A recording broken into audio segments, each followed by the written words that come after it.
Hare Krishna, good morning, good afternoon, good evening, wherever you happen to be in the world. Thank you so much for joining Virtual Istagosti and this first in a series of mature conversations, Istagosti, discussing the wishes of the spiritual master maturely, around the experience of Vaishnavis and women in general.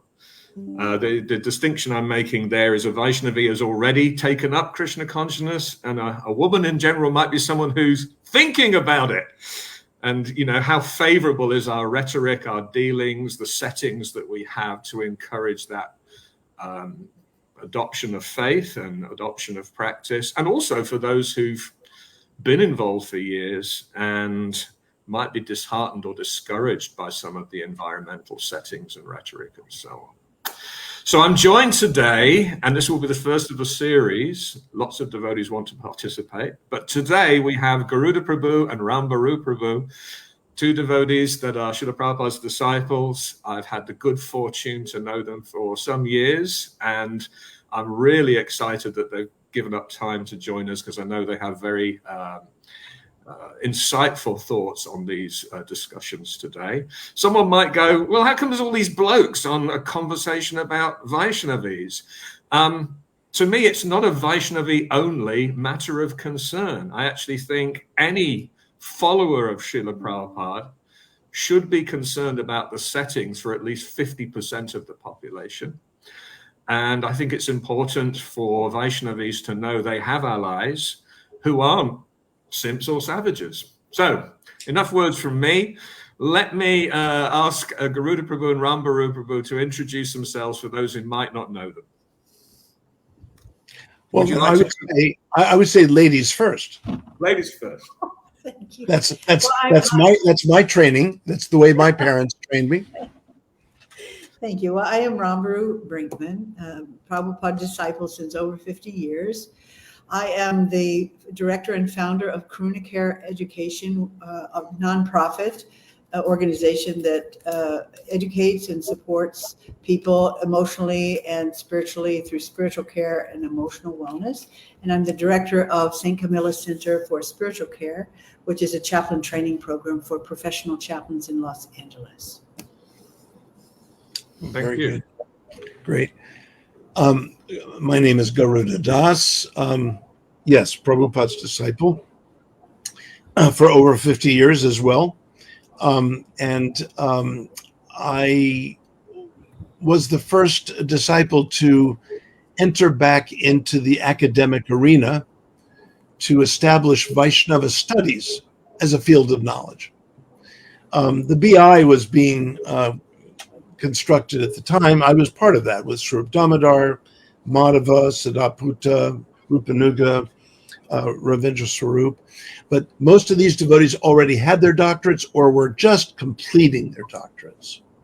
And they already had preconceived ideas before they entered the academic arena. Whereas I went back into the academics with the specific intent to establish Vaishnava studies as a field of knowledge. And it was inspired by Prabhupada's interest in getting academic approval and appreciation and endorsements for his own work.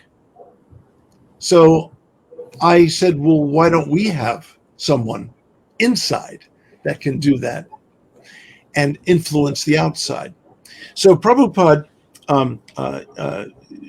knew about me when Satswarup forced me to send him to send my master's thesis from the University of Chicago, where I first was, on the Chaitanya Charitamrita. And it was then that Prabhupada read through my master's thesis, and he heard my letter because I was on my way to Harvard, and he blessed me in my work, and the rest is history. However, one of the things that occurred to me when I moved to Boston and lived in the ashram next door in 1977, this was just a few months before Prabhupada would leave this world physically, I encountered some extreme negative treatment of women that I single-handedly turned around completely. I mean, I was aghast at what I had seen, but that was, it's interesting that my many years at Harvard, because hey, look, everyone knows how hard it is to get into Harvard. No one tells you how hard it is to get out. So it took me many years. Okay, I didn't know it would take me so many years. But while I was there, I worked on transforming the temple's relationship to Vaishnavis. Well, one of the great things about having you both here on the podcast is you've got many years of serving as spiritual masters institution. You've seen ISKCON go through various cultural iterations from those early days we often hear, which were, a little bit more relaxed, to the sort of income of the swamis and, let's ban all the women and children to Australia. That was a genuine proposal someone made at a particular point in time. That's where all the criminals were sent, after all, at one point in history. So you might as well send all the women there. And possibly we might be creeping out of that culture, which sort of prioritizes men not being distracted over Vaishnavi's experience. Let's discuss these things as we go. Let me say a few words of framing, and then I intend to give the floor to you both. I may ask the occasional question and so on, but between you've got a good 100 years of experience of Srila Prabhupada's mission. You're his initiated disciples, and therefore have a deep concern for how his teachings are represented and the shape of the institution that he set in motion, but has now been bequeathed to subsequent generations to run and execute. Okay, so framing. We often talk of Srila Prabhupada building a house in which the whole world can live. Apparently this was an astrologer's prediction of Srila Prabhupada's subsequent influence. But we've certainly run with it, right? We've used it as a subtitle for his autobiography and various things. Of course, he often spoke of his creating the blueprint or providing the framework and then leaving it up to us to fill it in. Prabhupada often spoke of only having, a short period of time with us to do the essentials, and that actually he was bequeathing the responsibility and trusting us to actually further flesh things out. Before anyone objects to the word flesh, a guava has flesh and so does a mango. Okay. Now, the house is not yet finished, although it is fair to say the movement is now quite established, lots of active centers, lots of active members. But the question might be reasonably asked, does every constituent group within the house have an equally hospitable room, an equally welcoming environment that encourages their prosecution of bhakti and them making their full contribution? Or is it that, whether by design or otherwise, certain constituent groups, and today we're going to be talking about Vaishnavis and women, have lesser facilities, lesser opportunities, that some people have got the penthouse fully decked out and some people might be living in the basement and, it floods from time to time and there's rats and so on. Now, is this what Prabhupada would have expected, what he would want, what he would condone? Does every constituent group feel welcome, safe, able to make their full contribution, supported, etc.? We want to focus in this first of a series of Istagostis on the experience for women. And some of the things we might look at, in particular, we might look at the rhetoric that does the rounds, various statements that are made. Some of these statements may have their genesis in Shastra, may have their genesis in statements that Srila Prabhupada himself made. And yet, how did they make women feel? Both those in the movement and those, encountering the movement. How might they influence their faith experiences, their likelihood to prosecute or to stay the course? We want to look at how sometimes these are weaponized by men, and they breed certain attitudes and dealings that, you know, set the environment in a particular way. They might seem unwise, they might seem irresponsible, they might seem offensive. I'm sorry, it may seem that, you know, how can we question Srila Prabhupada? Well, Prabhupada actually encouraged questions rather than blind following, and it may in fact be a disservice to Srila Prabhupada if we don't develop mature and thoughtful understanding of these statements to see them in context. I was sharing with Rambaru just as we were starting off, there's a particular quote of Srila Prabhupada's. He recites it again and again. Krishna ye bhaje, se bada chatur. And he seemed to recite it whenever he wanted people to employ a little common sense and a little, you know, just natural reasoning of God-given human intelligence. Okay, there might be others who drop in from time to time, but why don't we turn to our two guests with that little framing in mind. Tell us a little bit about how you've seen the evolution of the movement's culture around the settings for men and women, right from the early days and then the subsequent iterations right through to today. Which of you would like to start?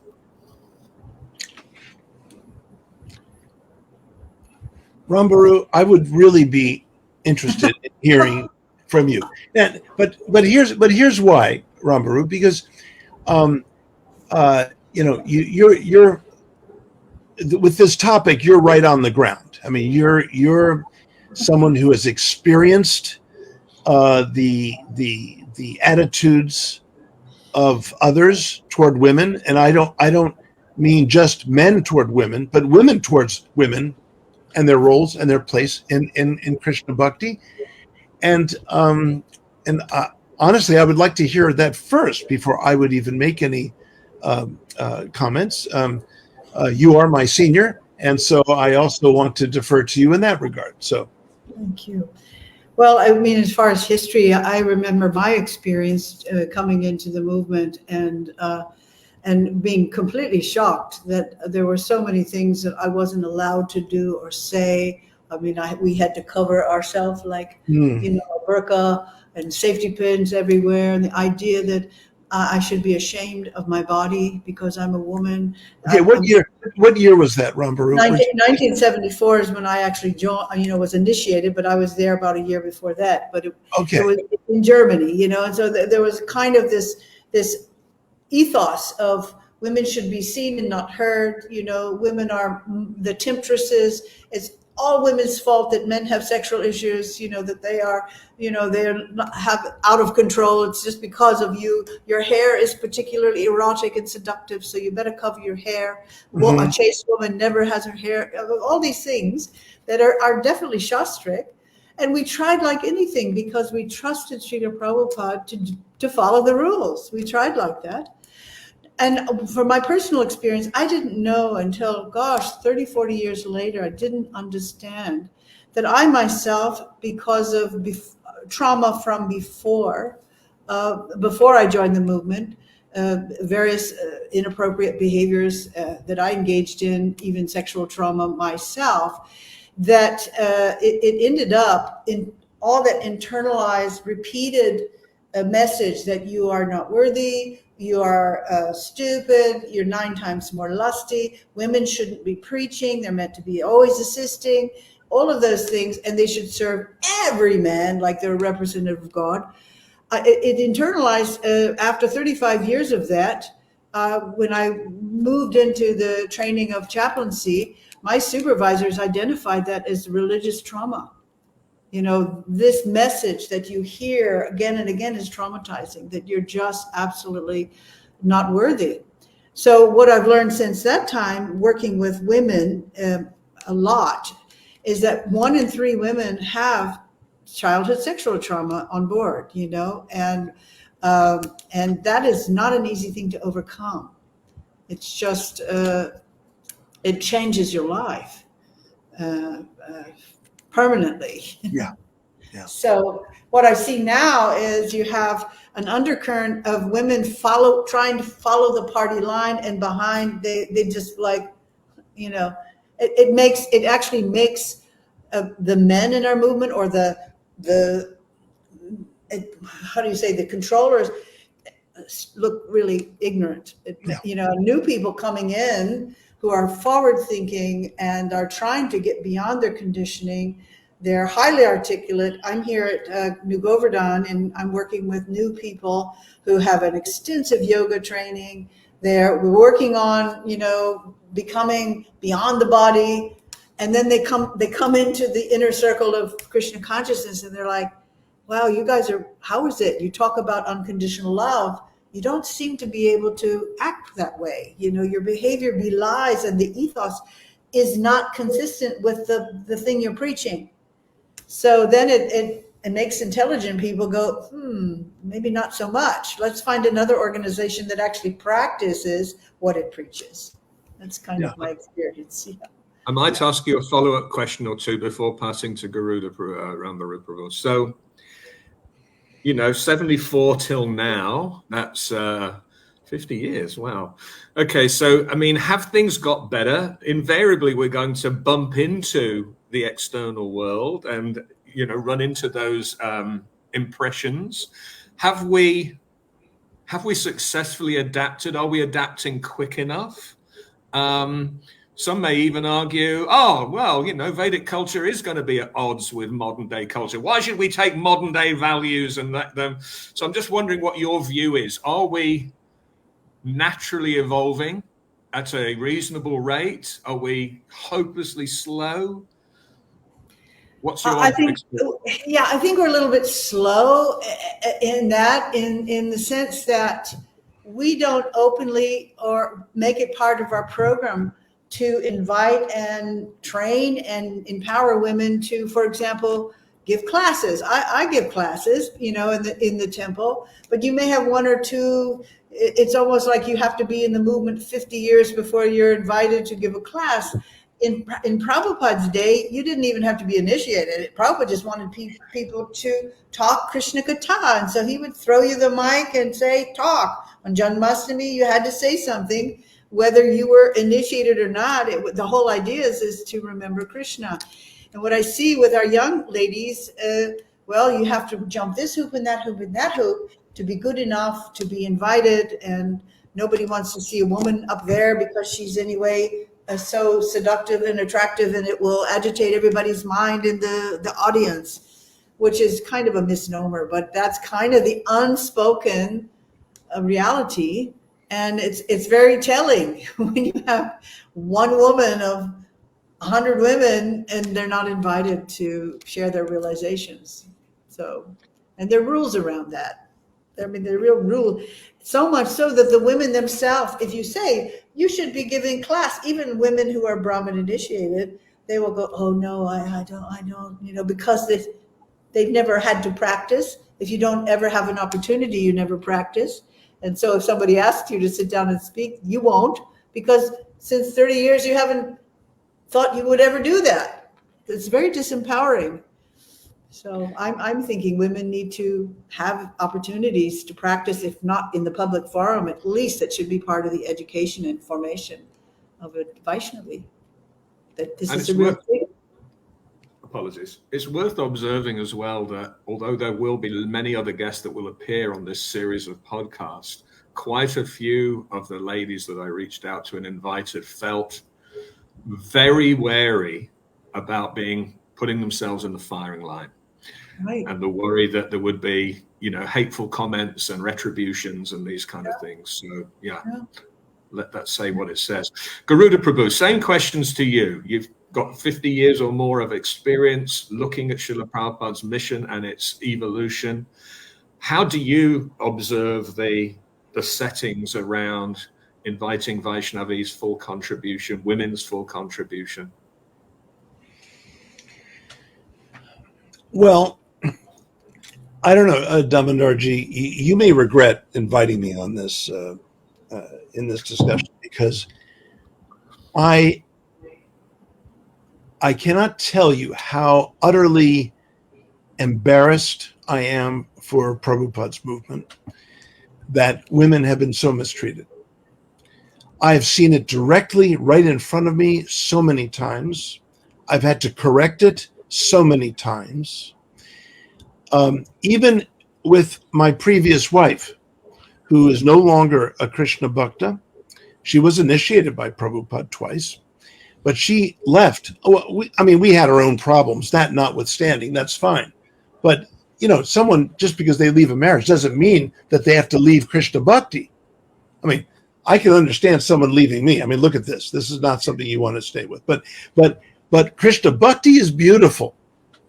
It's pristine. The vision of Krishna Bhakti theology is the most beautiful theological vision, one of the most beautiful in the whole world. I teach in the university. I teach doctoral students and undergraduates about Krishna Bhakti. I'm fortunate enough to have a job where people pay me to speak about such things. And when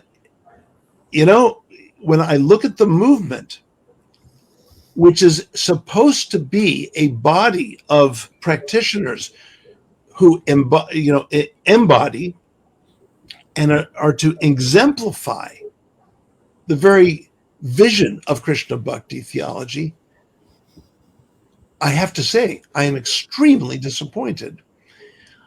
And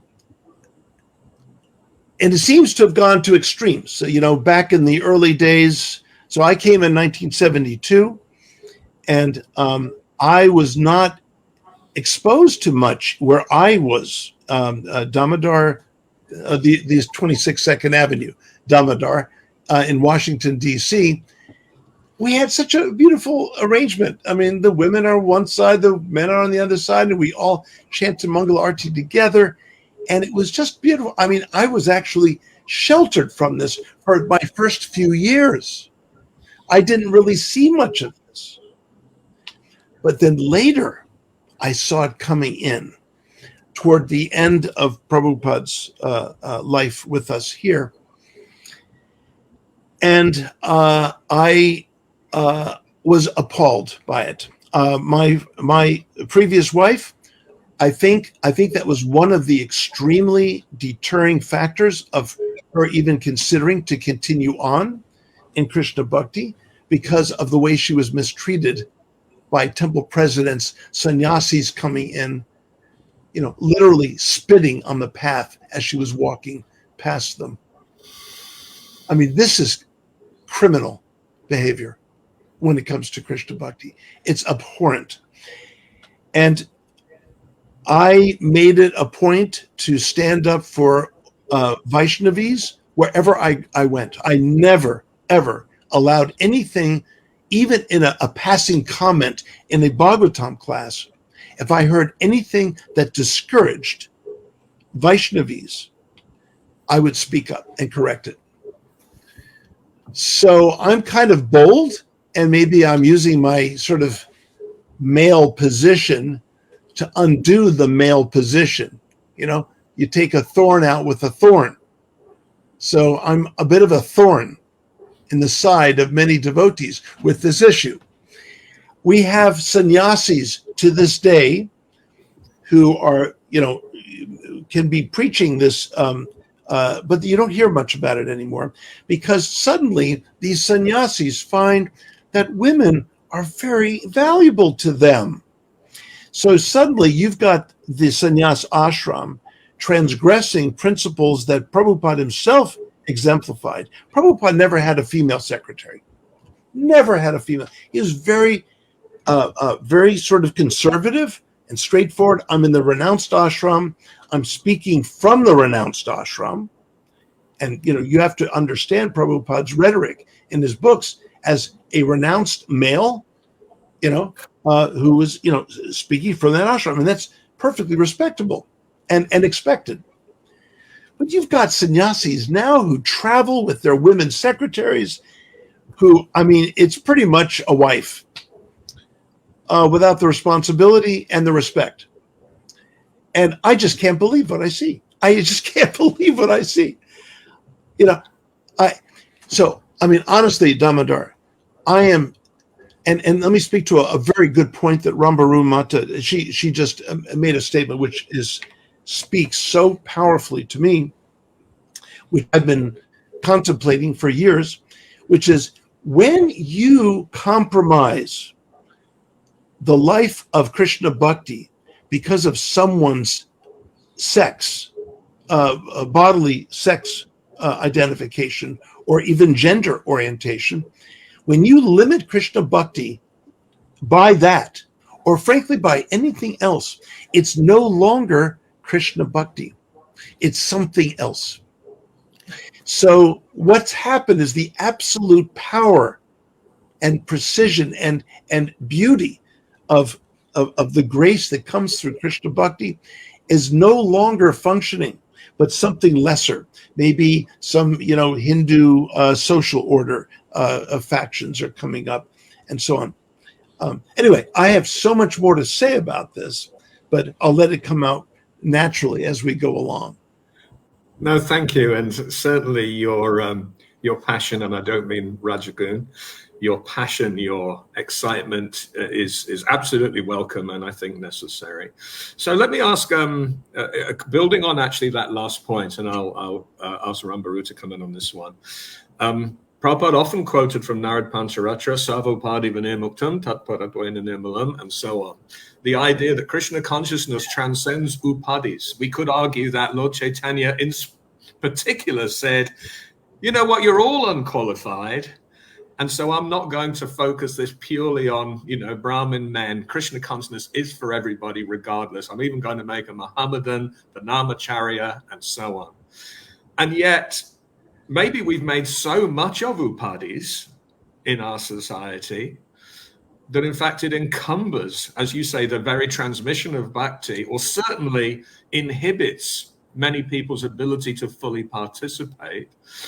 What are your views, Rambaru? I think you were saying earlier to be constantly reminded of being a woman, and that already being viewed as a disadvantage. You're a temptress, you're a second-class citizen, and so on. How does that actually feel?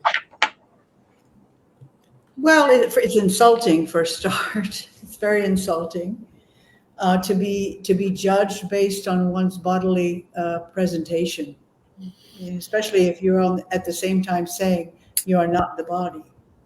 It's kind of okay. So what are you saying here? If you in fact are trying to reach for the eternal Satchidananda personality, that which you are eternally are, then the behavior needs to be a little bit different, recognizing the humanity of the person, that at core we are persons, and the person is transcendental to any other designation, whether it's religious, gender, even able-bodied, ugly, all the wealthy, all those isms are simply as temporary designations. And so as a chaplain, it's certainly parallel to what we're trying to do in bhakti, systematically trying to train people to get beyond externals and to connect with the eternal spiritual being inside. And of course, in Bhagavad Gita, there's support for that with the Brahmins, seeing a cow, a Brahmin, a dog eat are the same. That's the vision I believe I'm aspiring for. And it's a discipline. It is not easy to see beyond, people who may have smells and appearances that are ghastly. And the exercises you have to go past and reach into the person's heart with unconditional love and care, and create connection and trust as a fellow part and parcel of the Supreme Being, as a member of God's family. That's where I'm going with it. In terms of bhakti, to me means it's synonymous to unconditional care. And in terms of reading scripture, I'm thinking if the interpretation of the text doesn't breathe into it unconditional care of love of God and compassion for all living beings, then you've misunderstood. To me, it's that simple. Mm-hmm. What's allowed you to maintain enthusiasm and commitment despite some of these sort of disparaging tone, rhetoric, dealings, and so on? What's allowed you to keep going and not just, become weary of it all or just discouraged? Well, I recognize that ISKCON is an educational place, and you've got people, different levels of students, and people are also covered by different modes. And I temper my frustration and judgment by Jesus' famous words, Father, forgive them. They know not what they do. It's out of ignorance. Like, it's only ignorance. And so just like whether you're teaching in the material world or the teaching, the same problem. I'm dealing with rabbis and imams and Buddhist priests who are coming out of seminary, and they have exactly the same dynamic. They've lived in their head for so many years going to seminary. Then they become a pastor or a rabbi of a congregation, and they have no idea how to connect. So they have to take clinical pastoral education to learn how to deal with real people in real life situations with real problems. It isn't so clear cut in a scripture text. How do you deal with a woman who's just lost her baby? You're going to throw karma shastra at it. It doesn't have help to say, oh, you must have deserved it, so it's your karma, suck it up, baby. That doesn't heal. So we're now having to look for what is the thing that we can say to a person or do with a person that's actually going to benefit them and help them heal so that they can continue their spiritual life. And that's unconditional love. You have to be able to, whatever has happened to you, doesn't matter what you've done, you're still worthy and God loves you. That's just my mantra. There's just nothing you can do that will separate you from God except for you yourself. You've both made an interesting reference that your roles actually do involve straddling the two worlds, the in-house world of ISKCON. And as you say, there are many cloistered people in that world who don't mix so much in secular society. But you also have, prominent roles in secular society as well, where you obviously get to see modern attitudes toward things, and also how those people with those modern attitudes might interact with Krishna conscious rhetoric. And, amongst Krishna conscious rhetoric, there's various representations. We might deal with a few of the common misconceptions. So I'll come back to you in the first instance, Gurudev Prabhu. I mean, when you're dealing with your academic peers and students and others, and they bump into some of these, what we might think of as anachronistic, attitudes or comments, you talked about feeling embarrassed. What is their reaction? What do they make of some of these things when they encounter them? I don't know that I've been that much exposed to outsider views of what is going on the inside. I think I'm so frantically trying to clean up what's going on the inside that I'm not that aware of those reactions on the outside. All I know is okay. I mean, so Rambaru Mataji, she speaks about unconditional love. Now, we are conditioned beings. We humans are conditioned beings. The Bhagavad Gita begins with Arjuna's conditioning and his gradual release from that conditioning, where he gains more free will by the 18th chapter, verse 65. Now, decide what you want to do. Now that you have all this knowledge and you're connecting with me, now you can decide what to do, Krishna says. Krishna is the only unconditioned being in existence. And the more we love and serve Krishna, the more we can be ambassadors of that unconditional love commensurately. So this is how I see someone like Rambaru serving people, as a chaplain. But what about each other?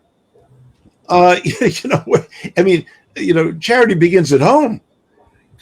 And, I remember taking a couple back in 1983.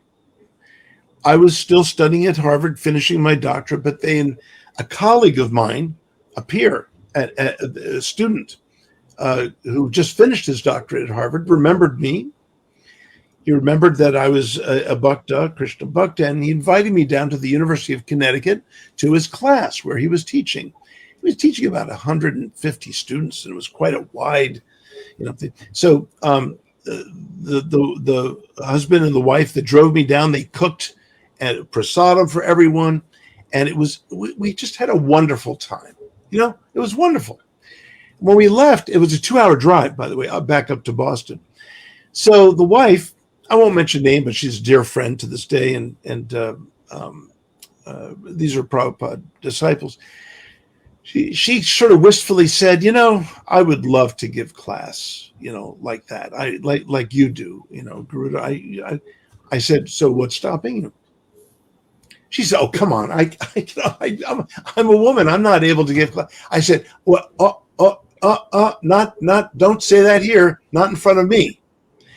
I said, if you want to give class, you have the desire to give class, and you feel you can be competent to give class, then you can give next Sunday feast in the Boston Temple, and I'll make sure that the administrators allow you to do so, or I will raise hell. And no one wants to be around me when I'm raising hell, really. So just ask the BBT. Anyway, and so she said, well, I don't really know how to give class. So in the hour left of the drive, I gave her all kinds of ways of preparing for class, thinking about class, even if she had to give a spontaneous class, how to take that up. And she was well equipped. And ever since then, she's been giving Sunday feast lectures and Bhagavatam classes. There you go. Now, it doesn't mean everyone, Rambaru, right? Not everyone. Look, not everyone's used to getting up in front of people like you and I are in our different contexts. My wife is brilliant, but she prefers to be more on the quiet end of things, and she makes these videos, didactic videos, when I lecture at the Smithsonian, or when I go and lecture, and I'm supposed to give a lecture in Princeton in a couple of months. So she's going to be making a slideshow for that. She's not someone to be up front. And you know what? Lots of people are not comfortable being up front. As Rambaru said, but to be prevented from having opportunities, this is the crime. It's not a crime to not give class. No one should feel obligated to give class or intimidated to give class. But if someone has that proclivity, that tendency, it is a devotional crime to not allow them to move in that direction. And it has nothing to do with gender.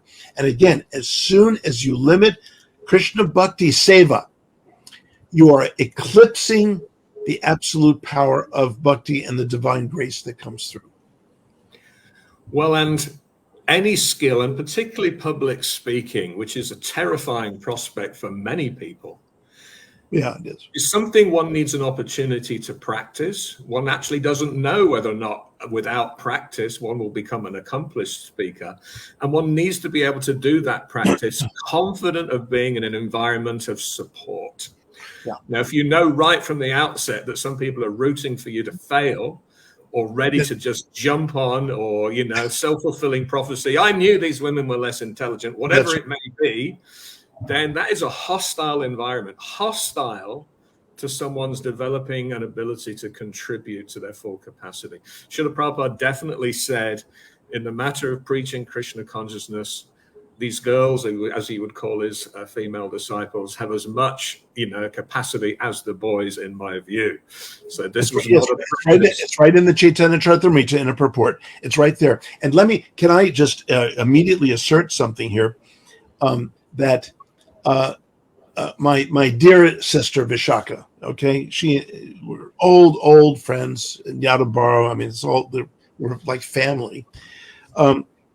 So Vishaka was getting ready to write her book, and she was consulting myself and my wife, and we were sitting in our living room. And she was asking me, what do I think about that statement? Prabhupada may assert that women are less intelligent than men. How do you accept that? I said, it's absolutely true, in the general sense, but the converse is also true. That women are more intelligent than men in the ways that women tend to be intelligent.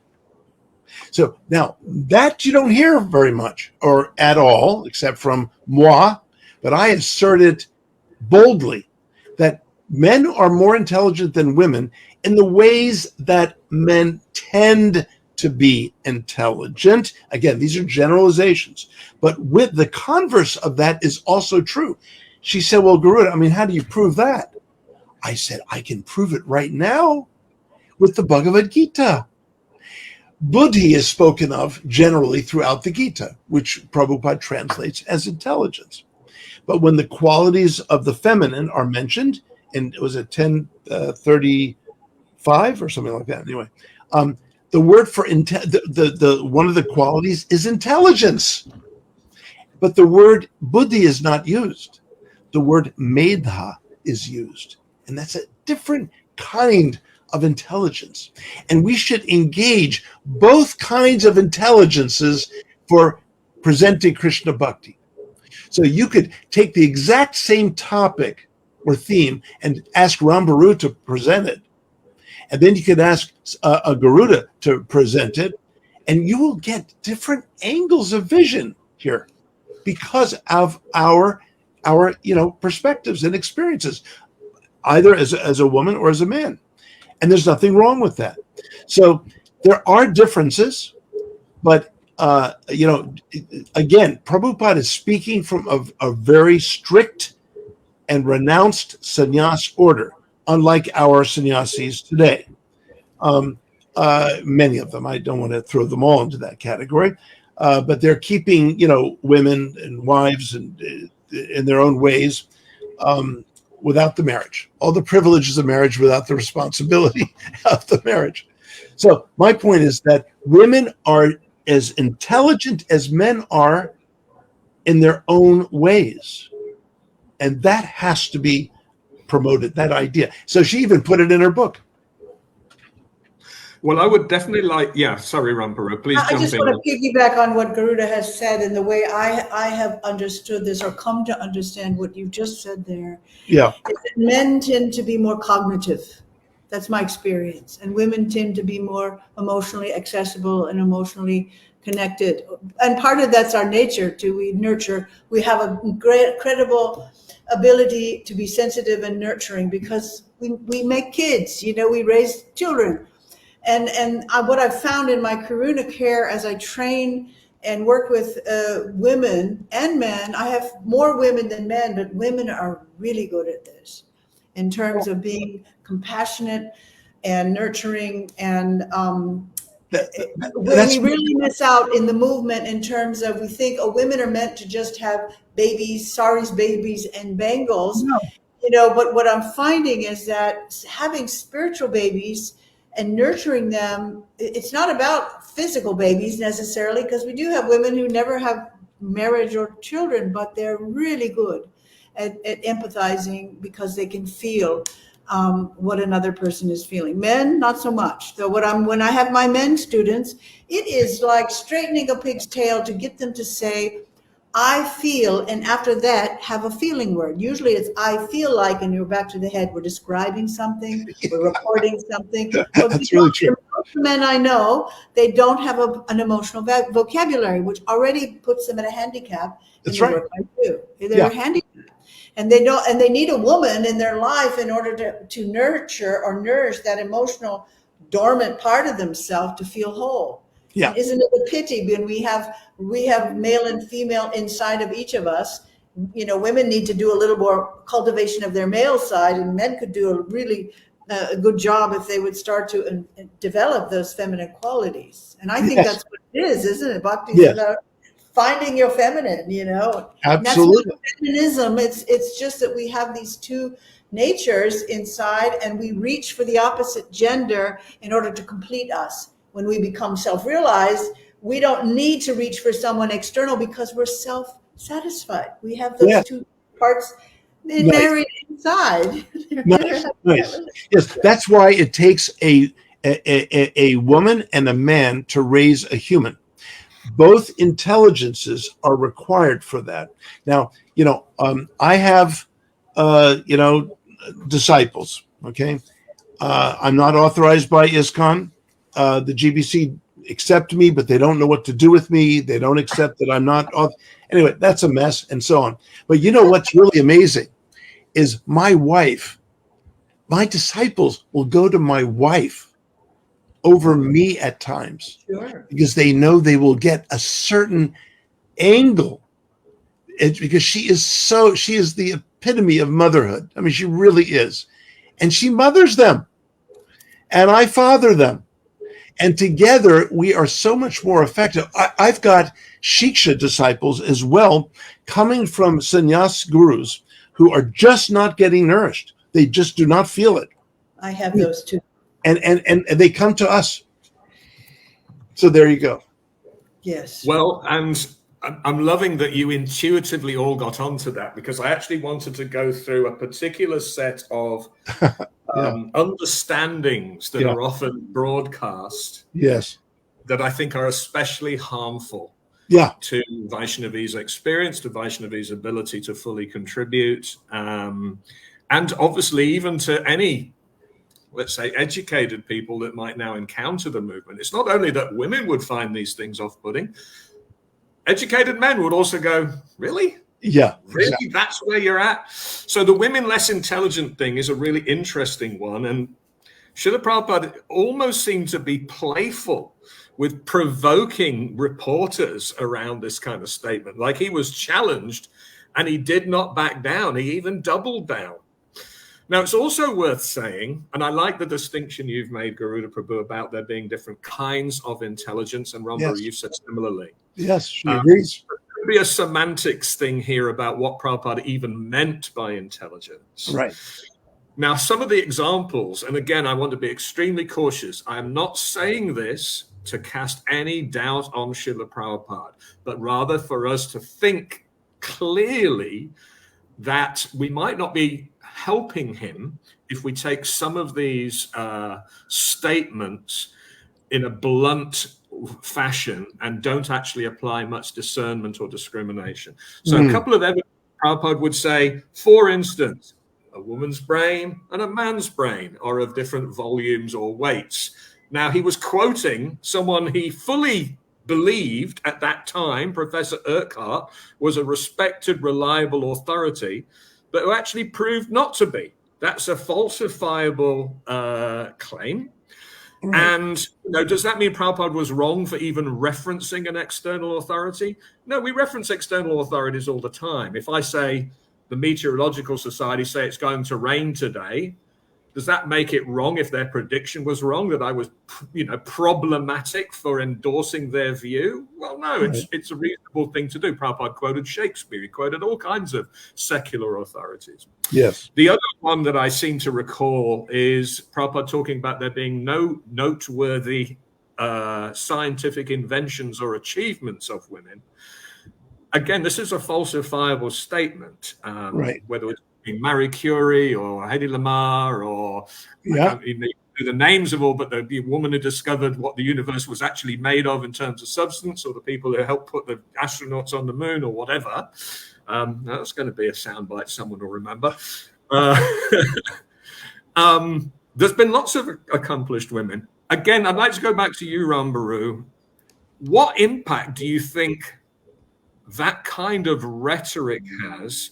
And how do you, I think you've already answered the question, how do you reconcile it? But how do you think devotees should represent such a message in today's world? Should they exclude it altogether? Should it come with a lot of additional commentary? And if so, what? Got to think about that a little bit. I can only reference myself and because I'm working with women who are new and they do ask about those things. And I respond to them that we are more than our bodies, and we have the same potential, spiritual potential as men, and even the ant has the same we're all spiritual beings. Like whether you're human or an animal, in Krishna's eyes, we all have the same value. So the aspiration is to get beyond our conditioned body and mind and find who we really are as a identified perfect, pure spiritual being who's part and parcel of Krishna. So in that case, very often I use this example of Prabhupada's example of the baby elephant. And maybe you've heard this, where the baby elephant is tied by the back leg and on a stake, and he tries to get himself free, and he can't. And after some time, he just gives up. But then when he becomes a 10-ton elephant, he could easily break free, but he doesn't, because psychologically he's conditioned to think, I can't. And so I think how I explain it is, it's not just a Hare Krishna movement issue. It's a universal religious movement issue, and I've confronted it in all religious traditions, that women they have internalized this conditioning from the time they're born. And when you say, there's no one really stopping you, women will say, I can't, they don't allow me. And sometimes I have to go back to the women and hold them accountable for freeing themselves from this imposed perception of themselves, because my experience, even in creating this Karuna Care Association in this last 5 years, Krishna is right there with you. Man proposes, God disposes. If you want to do something for Krishna and Krishna blesses it, there's nobody can stop it. You just keep moving in the direction and seeking guidance.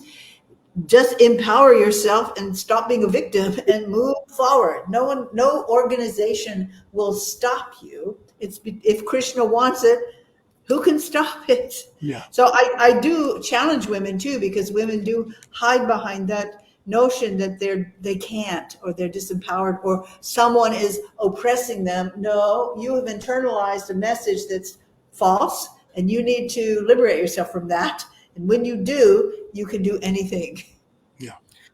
It's also worth observing that, at least according to current academic stats, girls are outperforming boys in many areas. So again, Garuda's point around, let's be clear what intelligence actually means here, because it might not be about academic gifts and so on.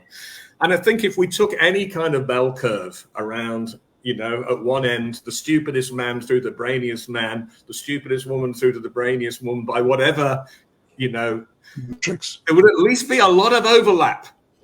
And you couldn't say that the men's bell curve would automatically exclude and not overlap at all with any women and so on. So again, we just need to use our brains to think about these things. I'm keen to actually move on to some of the other potential problematic memes, but I want to just take one question that someone has pinged through that I think talk to this, and invite you both to respond. And I'd love, Angela, I forget her initiated name just right now, but I'd love if she becomes Arya. I'd love if you become a guest on the program in due course. Women aren't always exactly prohibited from doing certain things. Oftentimes they're prevented because of the way ISKCON is structured, male leadership, networks that exclude women, i.e. structural sexism. What do you think can be done about this? Maybe I'll go to you first for this one, Garuda Prabhu, and then go to Rambaru. Structural sexism. Is it that we've structured our way into this and we need to make structural change to really facilitate, the proper contributions of all parties? Yeah. Well, Arya is a bright scholar, and she's a sociologist, and I'm not. Okay, I'm a theologian and a philosopher. But speaking a little bit outside and beyond my field, I would say that for ISKCON to change, with the kind of GBC leadership setup and structure that's there, that's not just dominated by men, it's practically all men. And I've been to GBC meetings, and frankly, a woman's voice there, it just doesn't have any place. I mean, it's just so thick with the masculine energy. It actually makes me sick. One thing that I love a balance between males and females when I teach. I really love it. And sometimes I go into yoga workshops, I'm invited to major yoga venues and so on. And sometimes, they're all females without one male there. And I feel that's imbalanced. In other words, I like a balance. I like the voices to contribute in the way that Rambaru, just the way she even showed it with her hands, the sort of overlapping in the partnership of both buddhi and medha, to use the Gita's terms. But the only thing I could see, I mean, the way the Prabhupada set up ISKCON, well, the only thing I could ever see is and hope for is a certain maturation of bhakti awareness and the heart of bhakti. As I said before, the only way that unconditional love about which Rambaru earlier spoke can manifest is by one's own, connection to Krishna and in one's sadhana. And that powerful realization could burst out into a revelational form of leadership that could transform the body. But, that would take a very powerful, moon among stars. And otherwise, I think we've got a lot of stars floating around, without a moon. And a moon of realization, a fullness, a full realization. But that's what it would take, I think. So I don't think that's going to be a very satisfactory response for Arya, but that's all I can. It's not a very hopeful, thing for ISKCON as far as I'm concerned. But same question to you, Rambaru. Do we have a structural issue where male devotees are occupying all the senior posts, and without better representation, that it's unlikely that the settings will ever be that friendly or welcoming or inviting for women? Yeah, I agree that there's a structural problem. It's a systemic bias. That's what it is. Yeah, implicit systemic bias, and it's a blind spot.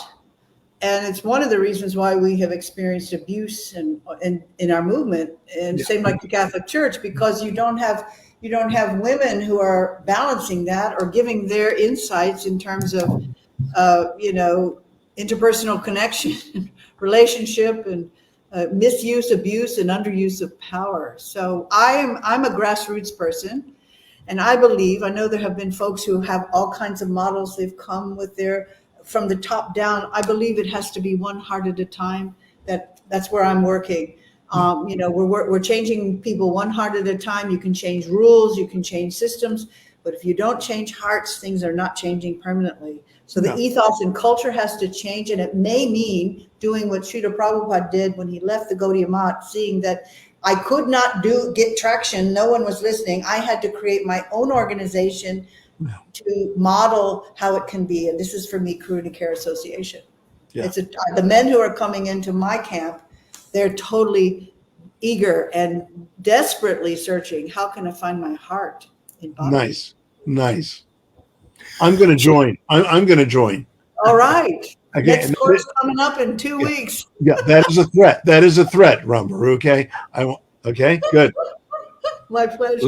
Let's park the intelligence debate, and I think it does spill into one of the others. But let's have a look for a moment. I think you coined this earlier, Rambaru, as women as temptress. Women are somehow responsible for the sexual agitation of men, and they are to not just, cover themselves, but they're to blame if a man becomes agitated. They're lustier, and they better not laugh, or they better not, sing or do anything that might, this has resulted in some very hostile treatment of young girls growing up in the movement, where, they're not even allowed to kind of practically exist with any kind of comfort. So what are your views on this one, Rambaru? Again, how does it impact people, including people who might be looking at the movement from outside? And what can we do about it to rebalance or to get it right? I'm not one to try and how do you say, tout a party line when it's clearly it's an unarguable thing. I just say, well, we're just kind of an immature movement at this point. If you're bumping into that, just understand whoever you're talking to is not very mature. I just tell them that, Yeah, that very good. this is not how we understand it. Yeah. And yeah, I'm embarrassed for it, but these are my tribe. This is my family, and like in every family, you have the alcoholic over here, you have the dysfunctional family member there. Yeah. It's a family. Don't expect perfection. We're all aspiring, but as far as being the temptress or this argument for temptress, my experience working with women is, and I admitted I have to validate it. It's are we really protecting? Is this whole protection thing about men being protected, or is it to protect women from the lust of men? This is my experience, having bumped into in my counseling domestic violence, child sexual abuse in family, where you have grandfathers and uncles and parents abusing boys and girls and young sexually. I mean, it's horrific what's going on. And now you're blaming the women who know that if you say anything, you're either going to get killed, beaten up, or ousted from the family. So my preaching with women is more about how do you protect yourself from being exploited from that? Yeah. That's what you need to protect, learn, and empowering women not to buy it, whatever it is, but to protect yourself from that rhetoric. Yes. That's abuse. Yeah. Garuda Prabhu, your thoughts on this one? Is it up to women to make sure they're not agitating men? Do men have no agency or responsibility here? What's your view on this messaging and the, resultant environmental settings, dealings, attitudes, and so on? Well, I mean, in my own little, probably useless fashion, when I would be up in the Cambridge, Massachusetts area attending graduate school, and the Boston Temple was my temple. I mean, for years. And I remember, attending Mangala Arti when I could, even though I lived on Harvard campus. I would come, and it's very funny, the movement. Speaking back to Arya's issue, the movement is terribly hierarchical. It's exaggeratively hierarchical, and it relies on that because it doesn't know how to embrace a genuine relational purity. So there has to be a kind of institutional purity. You're only as pure as you are dedicated and have a position closer to the hierarchy, to the upper realms of the hierarchy. You're not valued as a person. You're valued only insofar as you support the authority of the leadership. So this is, again, even though technically the leadership, the GBC, and they've had meetings with me about having disciples without their permission, without their authorization, they don't know what to do with me. And yet privately, those same people individually say, we so much appreciate what you're doing. Oh my gosh, you're like the model of the future, Garuda. Because I never intended to have disciples, by the way. I never did. They came knocking on my door. So what was I to do? To just send them away? But getting back to the main point, this hierarchy plays right into Mangalarti. So I love this thing where the brahmachari, gets the ghee lamp after it's been offered to Prabhupada and the deities and so on, and then is looking for the senior most devotees, right? So typically they're looking for me, right? Because I've been around for a long time. I stand back by the women, right at the edge of the men in the back. So, I love this whole quandary. He's looking around like, and he has to walk all the way back to me. Now, when I get the ghee lamp, I give it to whomever's closest to me. So if there's a woman nearby to my left, I go over there, I give it to the woman, and I go to the right, and I'm an iconoclast. That's why I'm not sure I'm a good one for this interview, Damodar. I'm an iconoclast. I don't believe in hierarchicalizing relationships. The institution is there to support the relationships, not control them, not to give them value in terms of the institution, but to recognize that purity resides between persons, not in persons. One shocking comment I heard recently, or exchanged with someone recently, and there's been a lot of debate because of this recent podcast where some intense comments were made. Someone said, "Oh, yeah, I'm not sure consent is all that practical. If I have to ask permission before I escalate to the next level, it was kind of scary. Women have to understand that they are almost fair game and men can't help themselves." It was just a horrific kind of... It's just animal. Yeah, animal. It is a complete animalistic kind of attitude. In fact, you know what? I think that's an insult to animals. I say, I think that actually animals are instinctively driven, and they actually know that there's a mating season. They know that their ways. They're driven by instinct. We are less than animals because we can't. Not only do we not are we not an instinct-driven species, but we are a destructive species unless we live, as Rambaru would say, unless we live the life of the heart, unless we could be sensitive to the thoughts and feelings of others. Beyond the four regulative principles, I teach something even more important that covers the four regulative principles, which is you must learn how to be sensitive to the thoughts and feelings of others and respond to that in your interactions with them. Otherwise, we're not being bhaktas. Thank you, Prabhu. So I'm going to move around a couple of other of these sort of interesting memes. I know the word meme these days means some funny picture shared on social media or something, but its origin is almost the idea equivalent of a gene. Something that has... The social gene. Prevailed in the Right. Battle for supremacy of ideas and so on. Right. So this one is that, Srila Prabhupada came to teach Varnashram, and according to Varnashram, women's duty is to only serve their husbands. They're like a domestic servant. They're there to, iron their husband's clothes, raise the babies, cook and clean.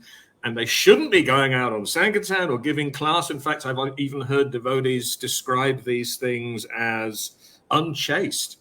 Apparently, a woman daring to put herself on a Vyasasan is committing some kind of departure from chastity. Mm-hmm. So what do we make of these? I mean, Srila Prabhupada certainly was wanting to create awareness and adoption of principles of Varnashram. Is there anything in Varnashram that reduces a woman's contribution to only this kind of servitude, domestic servitude? Rambaru, how do you make sense of this kind of stuff? Well, I always go back to Prabhupada talking about husband and wife pulling the same cart, and that Krishna is between them, and that everything's fair game when it comes to devotional service. Of course, we're not irresponsible. If you have small children, they need to be cared for, obviously, but the kids grow up very quickly and they go away. Then what? Okay, what are you supposed to do then? For the rest of your life, you're just cleaning? What is the vision there? Prabhupada, he didn't make any discrimination, women or men in the movement. They had to learn all of that, how do you manage a temple? If the whole movement were to blow up, you would be responsible to starting it again, and you need to know how to cook and daily worship. You didn't need to know how to do all that stuff. So even in the temple room, in terms of whether women could be in the temple room chanting, he said in the temple, yes. Why should it matter that women and men are chanting together in the temple room? This is an equal place, I just think that Varnashram Dharma is something, maybe, but that is not, it's a kind of a dutiful way to organize society, but it really doesn't have anything to do with spiritual life. It's pious activity, maybe, but we really have to get to hearing and chanting if we want to talk about spirituality. Maybe it's a way to make life peaceful, so people are not agitated in some way, but if you go right to the heart of the movement, it's really hearing and chanting, devotional process. and all the other things will ripple out from there. Mhm. In terms of men and women, if you practice those things that make your life peaceful, it's kind of a moot point. Okay. So over to you, Gurudev Prabhu. Yeah. Is Varnashram supposed to be an overarching, regimented way of operating? Is it simply a supportive structure that we can take some regulation from? What's your view? I find that devotees, by and large, do not understand Varnashrama Dharma, the principle of Varnashrama Dharma, well at all. Despite the fact that I wrote a brilliant BTG article on it in 1980. Pardon the shameless self-appreciation there. But there are three types of Varnashrama Prabhupada espoused. One is naturally occurring Varnashrama. It's unavoidable. It's there in all societies. You can try to suppress it, but it's all there one way or the other. The second form of Varnashrama that Prabhupada espoused or talked about was Vedic Varnashrama. And Vedic Varnashrama happened during Vedic times, and it was a way to organize society, and it implicated everyone to liberation, ultimately, over lifetimes. Our naturally occurring Varnashrama, in modern society, implicates everyone towards sin. So it's having the reverse effect. What Mahaprabhu Gauranga introduced was Daiva Varnashrama. That's the third form of Varnashrama. And this is where Varnashrama, aspects of Varnashrama, are engaged only insofar as it can support a life of Krishna Bhakti. Aspects of Varnashrama that are not supported, and they're not supported because they do not support Krishna Bhakti. So this has to be taken in on individual cases, in terms of persons or in particular devotional communities. But Daiva Varnashrama means an utterly bhakti-directed and saturated application of Varnashrama principles. Otherwise, it is to be rejected. And Mahaprabhu himself does that. He exemplifies someone who says, I am not a sannyasi, I am not a grihastha, I'm not a Brahmin, and nahem vipra, not, and so on. I won't bore you with all my quoting, but my point is that he exemplified a rejection of Varnashrama in favor of the Daiva Varnashrama. Certainly in that famous conversation with Ramananda Roy, he describes it as external bahya. And exactly. So, yeah, interesting. Couple of thoughts. Again, one of the people I was debating with say, why would a girl ever educated? They just, find them a husband and that's it. And they don't seem to appreciate, for example, how many marriages nowadays, devotees not excluded, or possibly worse than the host society stats, have really problematic. And I wonder if some of this rhetoric actually is a contributing factor to that. And so on. And then what was the other thought I was thinking of? I actually can't remember now, but it'll come back to me. Thoughts on this? Is this deeply problematic? Oh, yes, the final thought, yes, was Prabhupada described it as an innovation to have husbands and wives actually setting up centers and promoting Krishna consciousness. He described how in the 1930s, Srila Bhaktisiddhanta Saraswati Thakur sent some sannyasis to London, and, it was quite a costly endeavor, apparently, and they didn't have much success. By contrast, he sent, 3 couples to London 30-something years later, and this resulted in an explosion of Krishna consciousness around the globe. And so Srila Prabhupada, as an innovator, certainly felt that time, place, and circumstance, we now live in a world where there's an expectation of an equal partnership between husband and wife, between man and woman, and that this is actually a necessary innovation for spreading Krishna consciousness in the sage. So look, I wanted to throw those things in a little bit there. Any thoughts, any responses to that, Ram Baru? I just know that when my husband and I were establishing centers in Europe, we were in Ireland for a while, we were in Germany, we were in Switzerland. And when we had children, I've always lived in the Brahmacharini ashram. My husband and I never, ever had a house we shared or an apartment we shared that we owned. And we would travel in Ireland in the summer for the very short summer, and we would camp outside. I would cook for thousands of people. He would preach, do kirtan. We had a couple of brahmacharis, but we had a child. And the child would be, while we were around the campfire, rolling chapatis in a bath, a bubble bath in a trash can, big rubber trash can. And, we had enormous amounts of people coming. God, we thought you only were monks. We didn't know that families did this thing. They were absolutely attracted and fascinated that everybody can take part. And so it just speaks to this, that if you're only showing that you have to be a celibate monk, I mean, like, how many people in the Catholic Church end up to be a nun or a monk? Practically zero. And so it really is important that you have grihastas and families involved that are happy and healthy as part of the preaching. It's not very good propaganda to have scandals about abused children and abused women. That's not very attractive. Prabhupada wanted us to preach and show how to be ideal, caring, loving, healthy families. Yeah. Is there a possible correlation? A question to you both, and this is a continuation. I'm not trying to cut you short, Garuda Prabhu. Is there a possible correlation between the proliferation of this kind of understanding, a woman's place is such and such, and our marriage records in the society? I think that was that am I supposed to speak? You didn't say. Yeah, I'm definitely looking to you for this one, but I'm thanks to Ramaru as well. Okay. Well, I don't have much to say about this except that this is Ramaru said earlier. This is a systemic problem. This is going to affect every devotee unless they're in my kshetra, my purview of things. They will not feel that their grahasta activities are valued in an ultimate sense in relation to Krishna Bhakti, the absolute principle of Krishna Bhakti.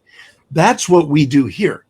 I explained that their children are their deities. I mean, there's an instance where Prabhupada actually expressed that. The parents are the first guru. Prabhupada also talked about that. The parents are the first guru. So what kind of guru is that neglects the disciples? So this is serious stuff. It's a serious responsibility to raise children. But if you're chanting your rounds, to try to make your 16 rounds or your 32 rounds, and your child's crying, and you're chanting Hare Krishna, okay, and you're trying to chant your rounds and take care of the child at the same time. No. Do you go on the altar and dress Krishna while you're, I'm a Pujari, but I've got these leftover rounds. I got to chant. So I'll dress the deities with my left hand while I'm fingering the beads with my right hand. Does that ever happen? No, it doesn't. But it does happen with children.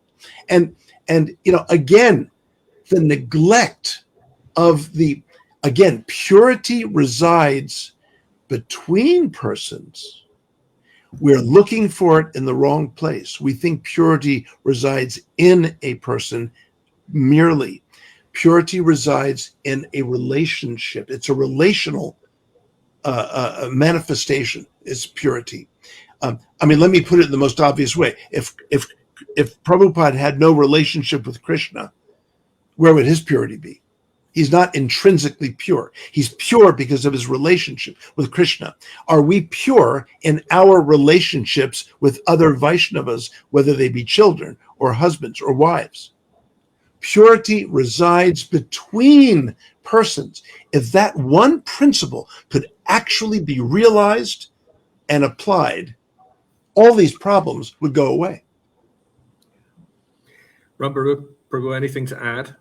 Well, I just want to say, I raised two sons, and I realized you don't need to have your hand in a bead bag to chant. So I did a lot of singing, as a mother, in the Correct. bathtub, and both of my sons are singers. So, and they did the same thing with their children, singing to the whistle while you work, right? Yeah, Whether you have beautiful. your hand in your bead bag. Yeah. And their kids are also singers. So I think that says something. Prabhupada said the children will just do what the parents have done, or they see the parents do. I also learned in Ireland that the hand that rocks the cradle rules the world, in the sense that we are cultivating the next generation. And if this is a preaching mission, that means everything is a ministry of sharing. And so if you're a mom or you're a husband or a kid, I mean, we're all sharing in the same mission and message. And boy, if we don't transmit this relational purity with our kids, we're going to be in deep doo-doo when we get too old to even take care of ourselves, because what goes around comes around. Our children will treat us the way we treated them. And I've seen already children who have been neglected and abandoned, they don't feel at all responsible when mom and dad get old to take care of you at all.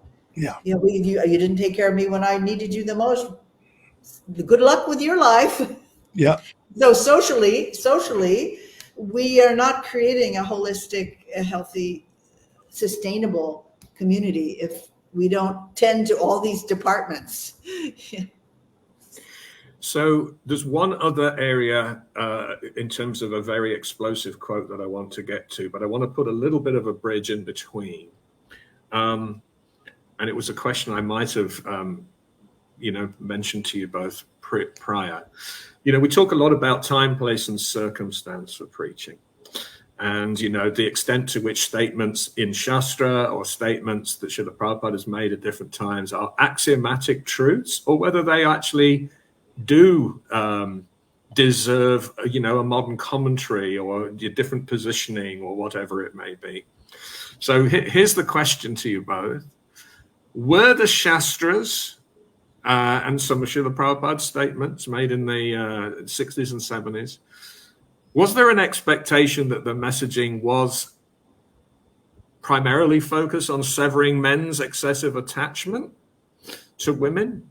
Was there an assumption, for instance, in Srimad Bhagavatam, where it makes some very, extreme statements?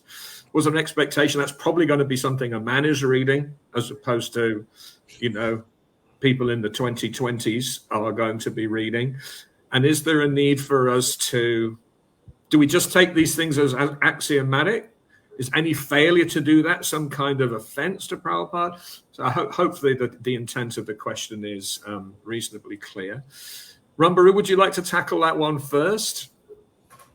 I think there are places where Prabhupada was saying it's not just men learning to sever attachment from men, it's also women. I think I would not use this word. I would use more just being aware that relationships are not sustainable.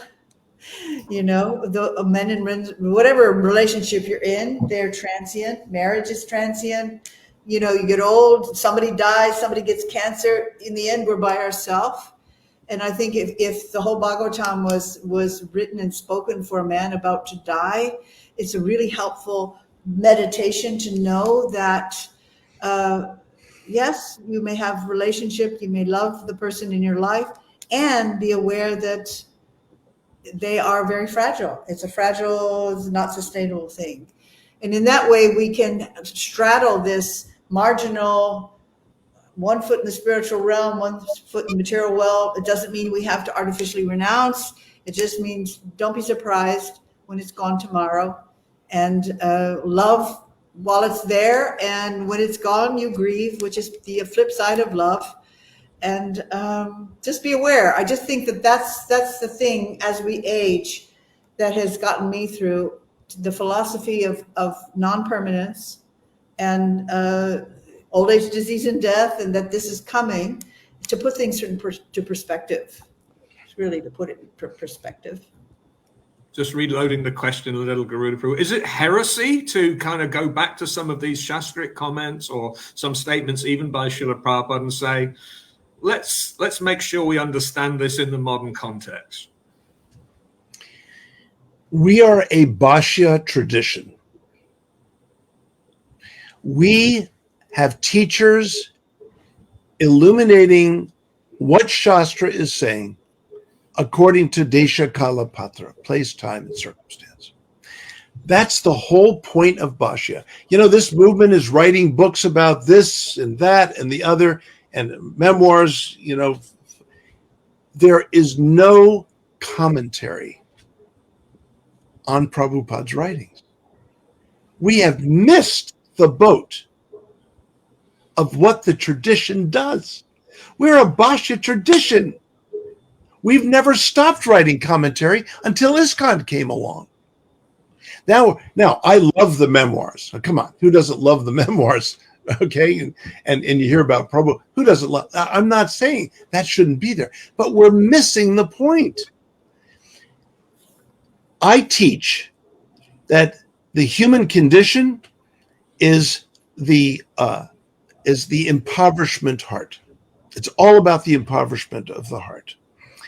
And Prabhupada says Krishna consciousness is not a religion. It's all about the purification of the heart. So we start with the impoverishment of the heart. And this is what we've been talking about this whole hour. And then we move to an awakening of the heart. I teach that every single relationship you have in this life is meant to teach you. It's a messenger. Yes. That teaches you how to love, or what is love and what is not love. Yes. Every single relationship is meant to teach you this. And it behooves us to take inventory of all those relationships and to learn what Krishna is trying to tell us in our individual lives. So after the awakening of the heart, there's the transformation of heart, where one actually begins to become so purified and so blessed with a heart that connects with all living beings and all humanity, that can love in such beautiful ways. And then ultimately the fourth stage is perfection, which is the overflowing heart, which does overflow all the way up to the spiritual world and everywhere. So this is the point of our human lives in Krishna Bhakti, is to learn how to love. And until we really understand that, then everything else really becomes really peculiar and purposeless. Yeah. Thank you. I know that we've already. Oh, sorry. Go ahead. I just have one quick thing that Prabhupada did instruct us to write our realizations, and I would agree with Garuda. We are not writing our realizations of Prabhupada's purports, and right. It's not that they're outdated, but there's things we are realizing that Prabhupada wanted us to add. Yes, in fact, the whole point of with my disciples. By the way, I don't accept lavish, extravagant worship at all. I don't accept donations. I don't do what my godbrothers do. I just don't. I say I am only here to help you appreciate the gifts that Prabhupada has brought us. This is what we are here to partner up in doing. And that's what Bhashya does. That's what real Bhashya does. And this is where we need to go, Damodarji. This is to really illuminate the jewels that are embedded and sometimes, frankly, very hidden in Prabhupada's teachings. And that's why I devoted a whole article that was published in ISKCON Communications Journal, this last issue, on the controversial rape passage. I show how devotees in pathetic ways try to rationalize, justify the whole thing. And I, through strict mimamsa hermeneutics and interpretation, rules of interpretation, I show that what Prabhupada actually meant, and it's nothing like anyone thought. And yet it's right there. And, anyway. And that's thank you. And that's, sorry, go ahead. It's been one of the most damaging, destructive things that devotees have used that statement, that women are there so men can rape them. This is the most destructive and onerous, and sickness that has pervaded parts of the movement. that women are a man's property. And frankly, I don't even treat any of my property. I don't even treat my lawnmower that way. So I mean, my point is that you take care of your property, even if you think of something as property. But your wife, or a Vaishnavi, is a precious, rare being in this world, and she should be honored and worshipped. Thank you, Prabhu. And just to pick up on this idea of Vasya, obviously this is a humble attempt, this is the ghosty. No one here is making truth claims, and we hope to have lots of devotees on. I'm mindful that I've, already imposed 90 minutes on your time. Do you have a few minutes longer? Because I definitely would like to get to this comment that you just mentioned, Garuda Prabhu. In fact, in many ways, it was the thing that stimulated this series. Someone alerted me. Very alarmed about some comments that were made on the podcast, and particularly the way in which this rape works. You're breaking up, and Damodar, there's something not. You're breaking up a little bit. Okay, it's possibly just the satellite thing. So you're good. You're good now. Just good now. Okay. Yeah. Okay. Someone's, alerted me to some of the content on this podcast. And I shared their concerns. It was some alarming rhetoric there. It was, as Garuda has suggested in a very animated way just now, it was a horrible way in which to represent Srila Prabhupada's teachings on a public platform. But it does raise that this comment is out there and it perhaps needs addressing. I will say, just before we get into this, I've just posted in the links below this conversation a questionnaire that I'm going to invite lots of devotees to participate in, which surveys them on, their thoughts about, men-women relations in general and the experience of Vaishnavis, and some of those comments in particular. I'll say up front that I'm a little apologetic that in trying to get some good demographic questions, I'm really not convinced that the demographic questions around race and ethnicity are particularly well worded. And so please forgive me, and I'm open to feedback, and hopefully it won't become a distraction. All right, let's get into this one. So I'll read the purport in question, and then I'll read some of the editorializing that I've heard in recent days from a number of different sources. So this is from Srimad Bhagavatam, 4th canto, 25th chapter, text 41. I'm just going to read 3 lines from the purport. In this regard, the word vikyatam is very significant. A man is always famous for his aggression toward a beautiful woman, and such aggression is sometimes considered rape. Although rape is not legally allowed, it is a fact that a woman likes a man who is very expert at rape. So I'm sure many devotees have had, qualms about seeing this in writing in Srila Prabhupada's books, and how it might, travel beyond the organization, and even how devotees might understand it. We've talked about there, Garuda, you were saying in a very animated way, some men believe wife are their property. Some believe that, I don't have to worry about consent because apparently whether you agree to it or not, you like it. So, or you want me to do this. I've heard about politically incorrect desires. I've tried to understand what the person meant by those, but it does sound like, I want you to do things to me that I don't want to put into words or something. I've heard people say, if you disagree with this statement, or if a woman disagrees with the statement, then she's a liar.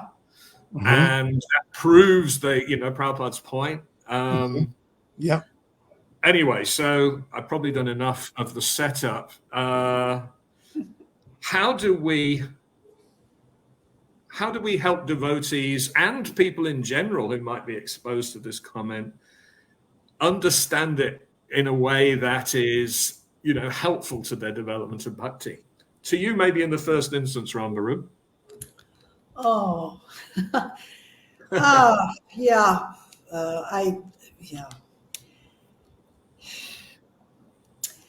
Actually, right. May I go first on this one? Yes, please. Because you know what? I've written a very serious scholarly, theological, textual analysis. And part one shows the useless interpretations I have seen from sannyasis, of all things, and the BBT. And I show the fallacious arguments that people have made, some brahmacharis even coming in and commenting. Can you believe it? Anyway. And then part two is where I exercise the tools of the tradition to respond to this. Now, in the end of this article, so this is kind of like a spoiler alert, I wrote a passage that I think could be an extremely valuable footnote that would completely take care of this. And I wrote it in conjunction with my wife. How about them apples? Now, I'd like to read just this one paragraph that I feel should be a footnote. Okay? With your permission, both of you? Okay?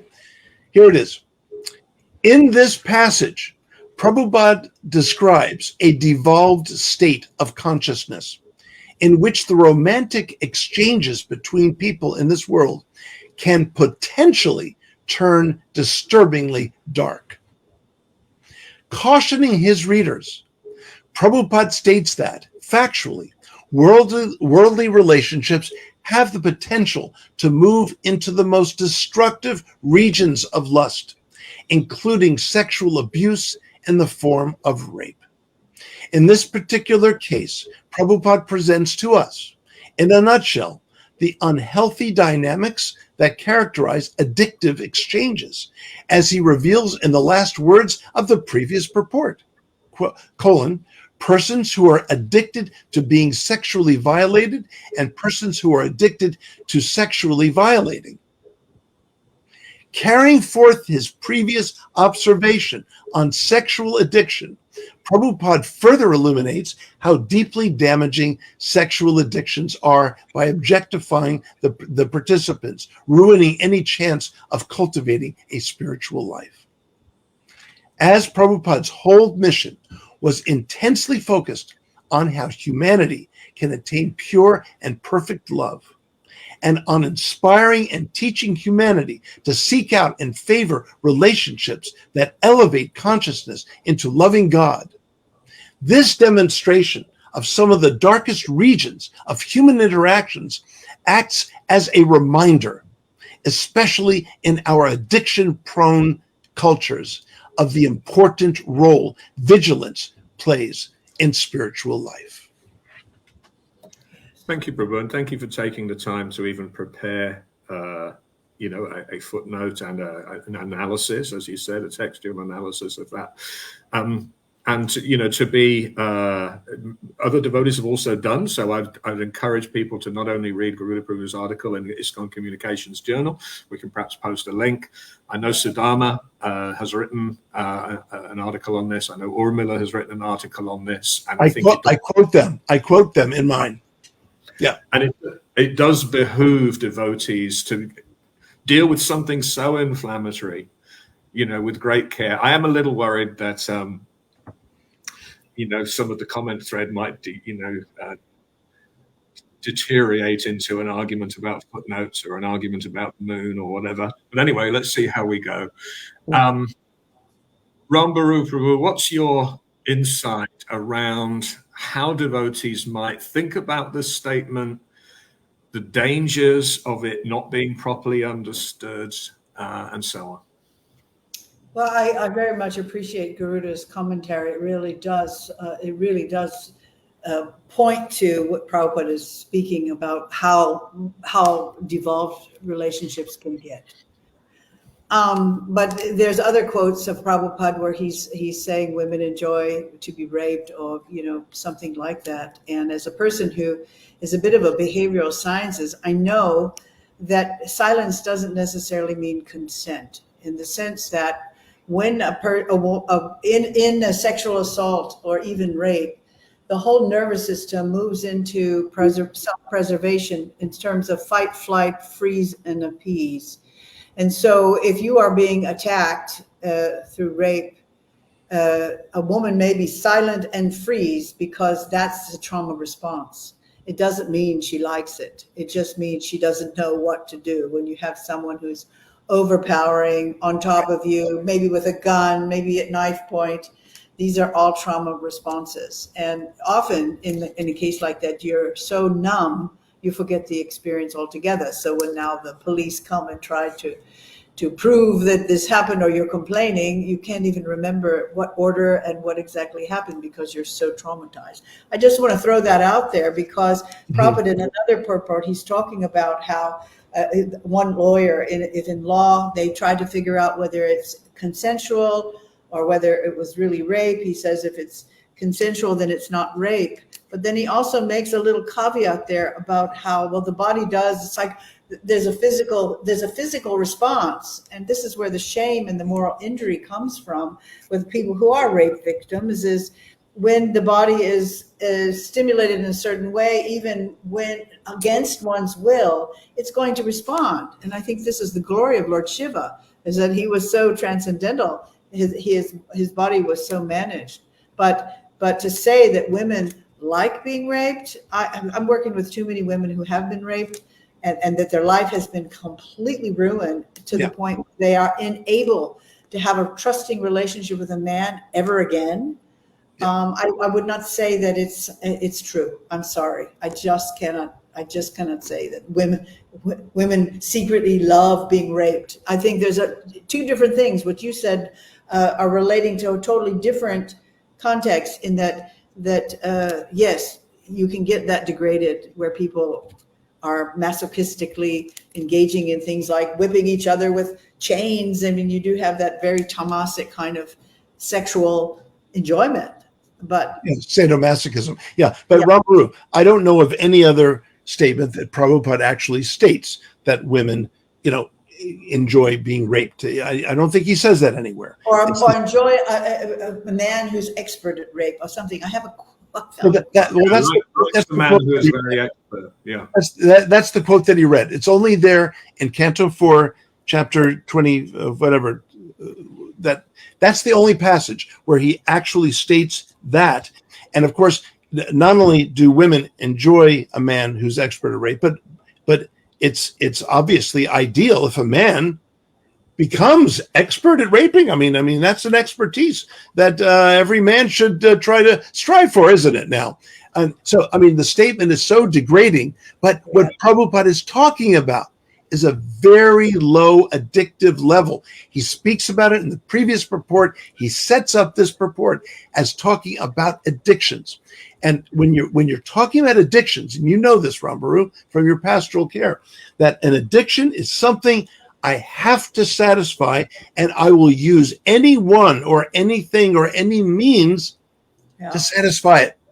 And so I'm going to be very expert in coaxing a woman to thinking that I love her or that I'm romantically interested in her, all to find out that my real intent is a sexual addiction where I have to objectify her, I have to use her and abuse her to be satisfied. Yes. It's no different than a drug addiction. It's no different. And a woman who likes being raped is someone who's also addicted. I need the drug. So, I want the drug. The drug is going to kill her, but she wants it anyway because there's an addiction. There's a conditioning at a very dark level. And this goes on between men and women. And by the way, I've seen women who are very expert at raping men. By the way, I've seen that. Okay. Yeah. And I've counseled persons in that area. And so, Prabhupada says that, how is it that only women get raped? Men don't get raped. Well, that's not true. 30% of rapes are women raping men or men raping men, one or the other. But anyway, men do get raped. We're not going to put this controversy to bed in one quick conversation that we're having today. I know there's a lot of devotees who have thoughts on this. I've seen papers around research because some people say, yes, there's a lot of rape fantasies that women engage in. So, and so on. So there's some good research about the difference between a fantasy where you remain in control of your experience versus having someone force himself. Of course, there's a lot of devotees who feel Prabhupada might have been using an antiquated version of the... And I cover all of this. I understand. And some people may go, oh, that comment on that podcast, it was really just a metaphor that we need to be, strong preachers and not simps and compromising to try and appease others. We should, So, I mean, there's so many views, and I'm sure this will rage on for some time. I'm hoping many other devotees will, as you've both done, join in this conversation and try to get the environmental settings that welcome everybody in Prabhupada's house to make their full contribution, to feel seen, heard, supported, validated. That's really the intent, and that's why I wanted to frame things in those ways. Right. I appreciate we've dealt with some inflammatory content towards the end there. Please do look out, all of you, for this questionnaire. It's in the comments thread. And perhaps we'll get people to add these various other evidences, articles, and so on to the comments thread so that it's available. If you think that the questionnaire is helpful, share it out. So let's try and get a really reasonable response rate so we can just poll and survey the attitudes in the society and even look at the demographic breakdown. Do people from different cultural backgrounds, for instance, view these things very, very differently? I'd like to thank my two guests today for being so generous with their time and their thoughts and feelings. I will in a moment look at some of the questions that we might want to answer, but let me know if I'm imposing too much on your schedules, because obviously this will probably rage on for a while. Do you have any closing comments, each of you, a final thought you would like to leave with viewers / listeners?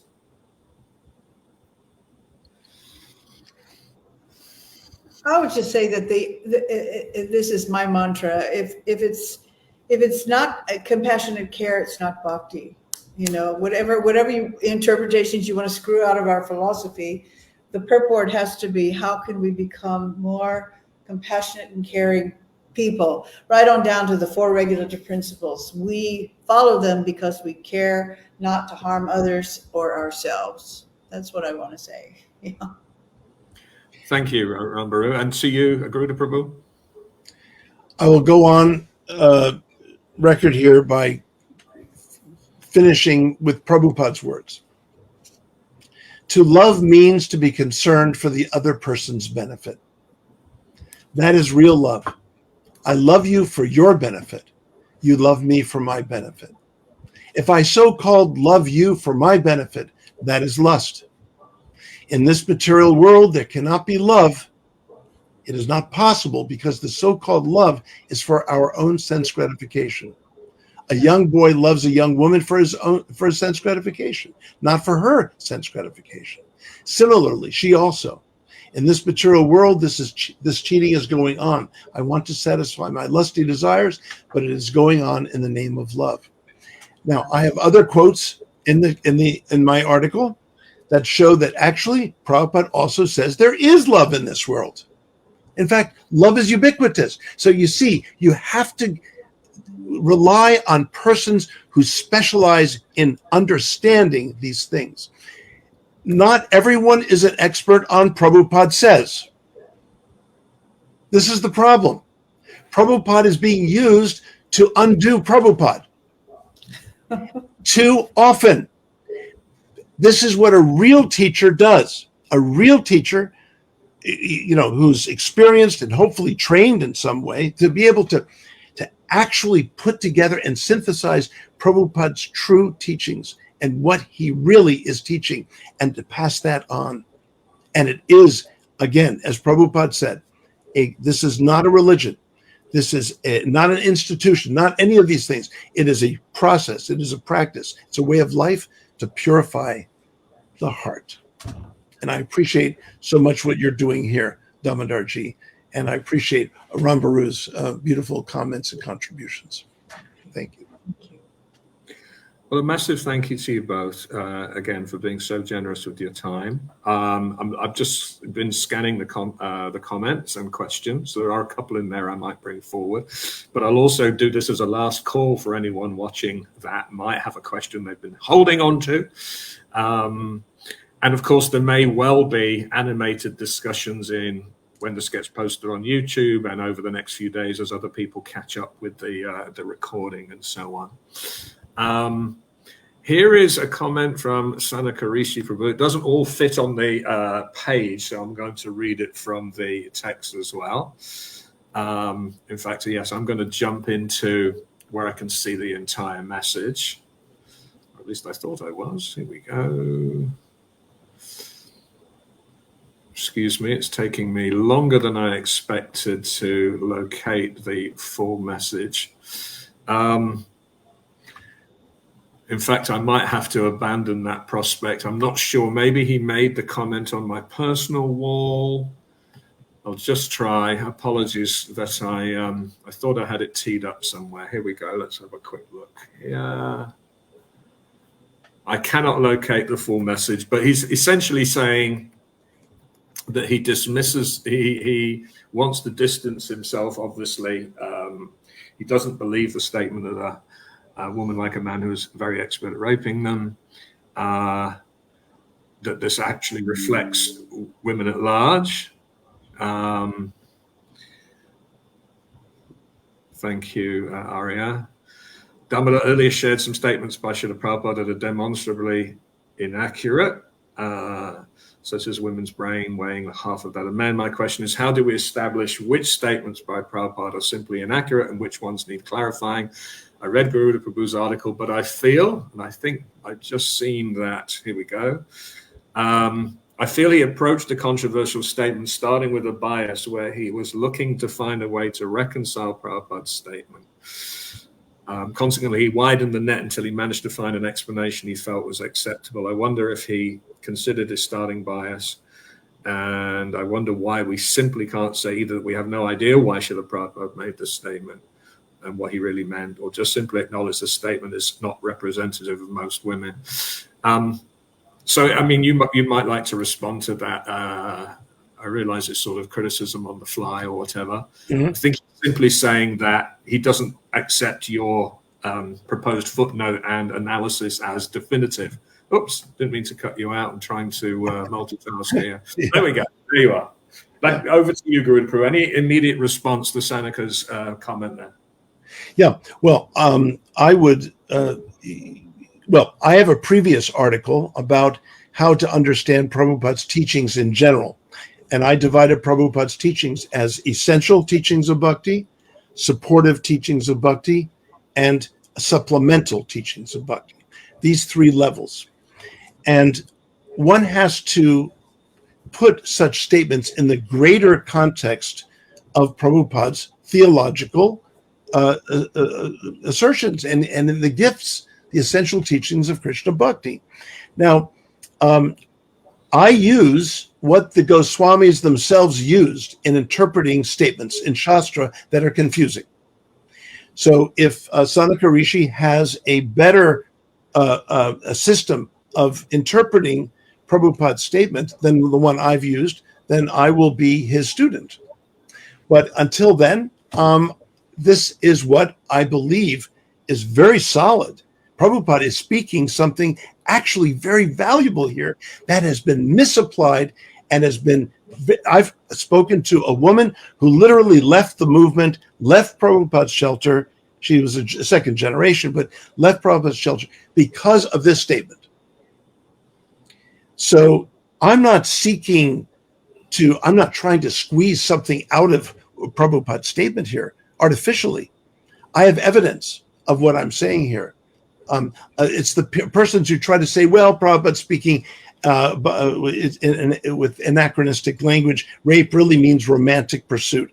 No, rape does not mean that. It didn't mean that to Prabhupada. You can read in other situations. Give me a better interpretation, and I will rescind my whole effort here. But I have not seen. Well, and you saw, and you would note that I actually framed it up that no one here is making truth claims as if they are, speaking revealed knowledge from Shabda Brahma or something. I welcome the number of commentaries that devotees have put in, and I welcome thoughts. I have to say, I do a little bit subscribe to the Vaishnavera Kriya Mudra Vigya no Bujai. You know what? Do I know exactly what Prabhupada was, working towards? No. I'm certainly not going to say, oh, he's wrong then. I am much more inclined to say, I think we need to really carefully think about this. And I think there are a lot of devotees who should be congratulated for having taken the time and trouble to provide their thoughtful analysis. And, that's the purpose of Istagosti, right? The purpose is to discuss the spiritual master's instructions without anyone claiming to have the definitive answer, but actually to be, a group effort to discuss things in the right spirit. And I also believe that when things are discussed in the right spirit, Krishna is so pleased by those attitudes that he actually, we've created a fertile environment for revelation and insight and so on. So that's just my thoughts there. Again, we're almost at the 2-hour point, and so I won't keep Garuda Prabhu, who must be getting late for you, any longer. I won't keep Rambaru, who also has things to do on Saturday morning. But I would thank you both, and thank you all for those who've stayed and watched. Please share it. Please think about coming on. Just DM me and let me know if you'd like to participate in these. Let's get the survey out there and see if that actually generates some interesting insight. Hare Krishna to all. Thank you. Thank you so much. Hare Krishna.